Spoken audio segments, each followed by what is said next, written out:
Commission for Filipinos Overseas or CFO Officer in Charge Undersecretary Abdul Ghani Makatoman aspires to strengthen efforts to protect overseas Filipino workers or OFW's welfare.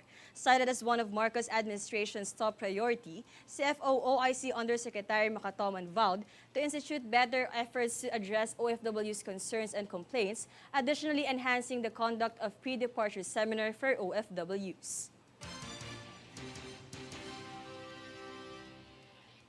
In other developments, Department of Social Welfare and Development or DSWD Secretary Erwin Tulfo led the mandatory random drug testing for DSWD officials and employees. This is in line with the continuous commitment of the agency to implement a drug-free workplace policy to uphold the safety and productivity of its officials and employees. Citing an example, DSWD Secretary Tulfo heeded the call to keep DSWD workforce from the harms and risks of substance in DSWD Central Office on December 12 and 13.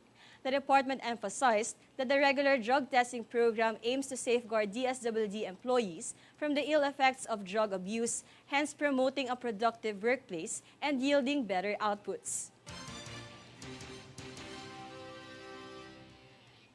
On the other hand, the Department of Social Welfare and Development in the Davao Region, or DSWD-11, has distinguished 332,300 households in the area as poor.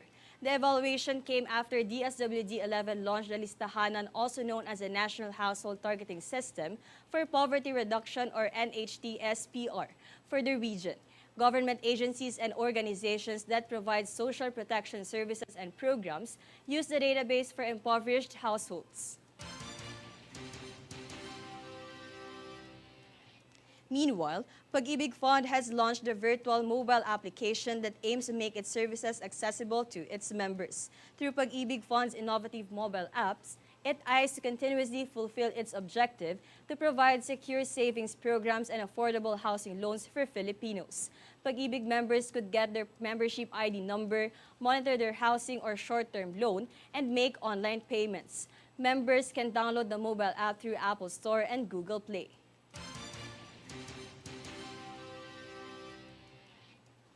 Onto a separate report, Philippine Coast Guard or PCG has intensified its safety measures and alert to ensure sea vessels are in good condition amidst the expected arrival of passengers during the holiday season. PCG Commandant Admiral Artemio Abu stated that K9 teams have been deployed to inspect baggage and tasked its personnel to monitor seaports and follow travel regulations to guarantee safety and security. The said heightened safety measures are expected to prolong until January 7, 2023.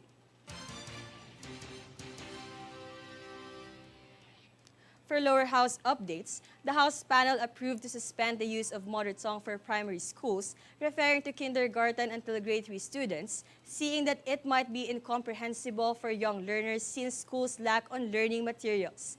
Despite the intent to provide quality education, schools are still ill-equipped to obtain the objective and do not have sufficient teaching and learning materials to understand the said language. Consequently, House of Representatives adopted a bill that would have given state-run banks on its third and final reading more power to aid medium and small enterprises or MSMEs affected by the pandemic, including giving two of them at least 107.5 billion pesos more capital. The bill requires the Development Bank of the Philippines and the Land Bank of the Philippines to broaden their financial support programs to MSMEs operating in the manufacturing, service, and/or infrastructure sectors, as well as to provide loans to local government entities.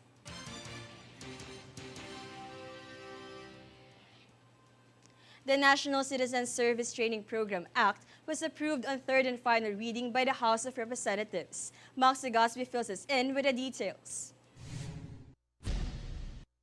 The National Citizen Service Training Program, or NCSTP Act, which critics have called a revamp of the Reserve Officers Training Corps or ROTC program, was approved on the third and final reading by the House of Representatives. The NCSTP Act was passed by a vote of 276-4-1. President Ferdinand Bongbong Marcos Jr. had previously recognized the bill as urgent, along with the controversial Maharlika Investment Fund bill.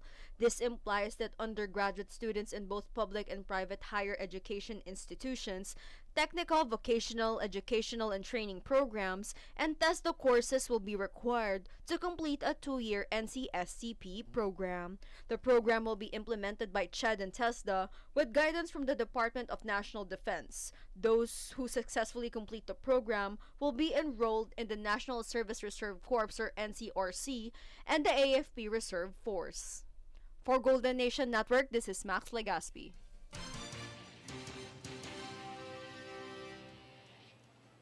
Up next, a news force. Pasig LGU announces road closure to give way to Pasko T-Top float.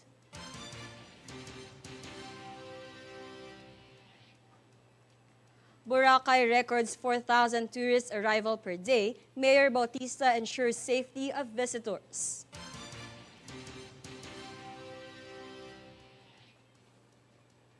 Ride-hailing giant expands its fleet at NAIA for holidays.